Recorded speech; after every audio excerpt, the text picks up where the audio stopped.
Hello friends, welcome to my channel. எல்லோரும் எப்படி இருக்கீங்க? நான் ரொம்பவே நல்லா இருக்கேன். எனக்கு விதவிதமான பிரியாணி சாப்பிட்டாலும் எங்கள் அம்மா பிரியாணி தான் எனக்கு ரொம்பவே பிடிக்கும். அந்த பிரியாணி தான் எப்படி செய்கிறதுன்னு பார்க்க போகிறோம். வாங்க பார்க்கலாம். குக்கரில் 100 கிராம் நெய், 50 கிராம் எண்ணெய் சேர்த்துக்கோங்க. எண்ணெய் நல்லா சூடானதும் நம்ம பிரியாணி மசாலா சேர்த்துக்கலாம். பட்டை, லவங்கம், ஏலக்காய், பிரிஞ்சி இலை, அன்னாச்சிப்பூ. 4 பெரிய வெங்காயத்தை நல்லா கட் பண்ணி சேர்த்துக்கோங்க. இது எல்லாத்தையும் நல்லா வதக்கி விடுங்க. வெங்காயம் எந்த அளவுக்கு வதங்குதோ அந்த அளவுக்கு பிரியாணி ரொம்பவே டேஸ்ட்டாக வரும்.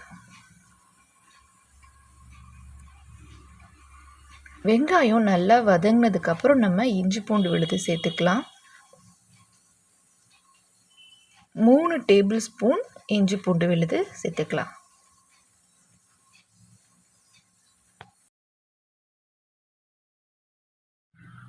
பச்சை வாசனை போனதுக்கப்புறம் நம்ம தயிர் சேர்த்துக்கலாம். தயிர் பார்த்திங்கன்னா ஒரு பேக்கெட்டில் 1/4 தயிர் சேர்த்துருக்காங்க.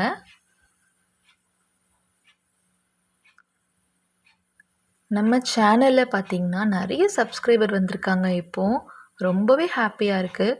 அதே மாதிரி லைக்கும் கமெண்ட்டும் பண்ணிங்கன்னா இன்னும் ஹாப்பியாக இருக்கும். அடுத்த வாட்டி லைக்கும் கமெண்ட்டும் மறக்காமல் பண்ணிவிடுங்க. புதினா, கொத்தமல்லி ரெண்டுமே சரிசமமான அளவில் அரைக்கட்டு புதினா, அரைக்கட்டு கொத்தமல்லியும் சேர்த்துருக்காங்க. எல்லாம் நல்லா வதங்கினதும் தக்காளியை சேர்த்துக்கலாம். 3 தக்காளியை கட் பண்ணி சேர்த்துருக்காங்க. 3 பச்சை மிளகாய். அம்மா கொடுத்துருக்க அளவில் செஞ்சிங்கன்னா அவங்கள மாதிரியே ரொம்ப டேஸ்ட்டாக வரும். கண்டிப்பாக ட்ரை பண்ணி பாருங்கள்.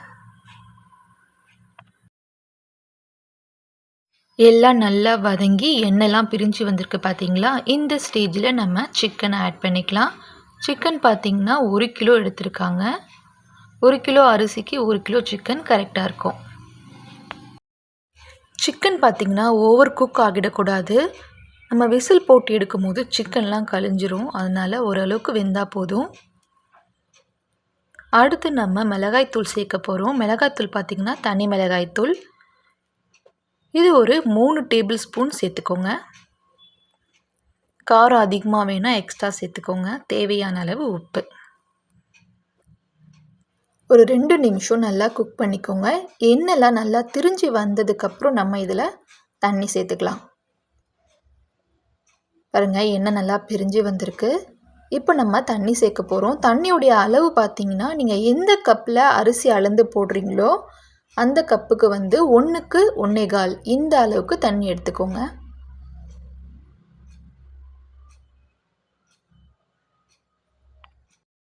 இப்போ நல்லா கொதி வரணும். அது வரைக்கும் ஒரு 2 நிமிஷம் மூடி போட்டு நல்லா கொதிக்க விட்டு எடுத்துக்கோங்க.